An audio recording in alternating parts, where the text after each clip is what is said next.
அம்பேத்கரின் 68வது நினைவு தினத்தை முன்னிட்டு கோவை சிவாஜி காலனி பகுதியில் அனைத்து சமூக மக்களுக்கும் உதவும் பேரவை அமைப்பின் சார்பாக அம்பேத்கர் திருவுருவப் படத்திற்கு மலர் தூவி மரியாதை செலுத்தப்பட்டது.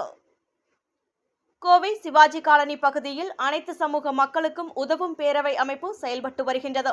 இந்த அமைப்பின் நிறுவன தலைவராக வழக்கறிஞரும் சமூக ஆர்வலருமான புஷ்பானந்தம் இருந்து வருகின்றார். இவரது தலைமையில் இன்று சட்ட மாமேதை என்று அழைக்கப்படும் அம்பேத்கரின் 68வது நினைவு தினத்தை அனுசரிக்கும் வகையில் அம்பேத்கர் திருவுருவப் படத்திற்கு மலர் தூவி மரியாதை செலுத்தப்பட்டது. முன்னதாக அம்பேத்கரின் நினைவுகளை அனைவருக்கும் எடுத்துக் கூறி அவரது நினைவு தினத்தை அனுசரித்தனர்.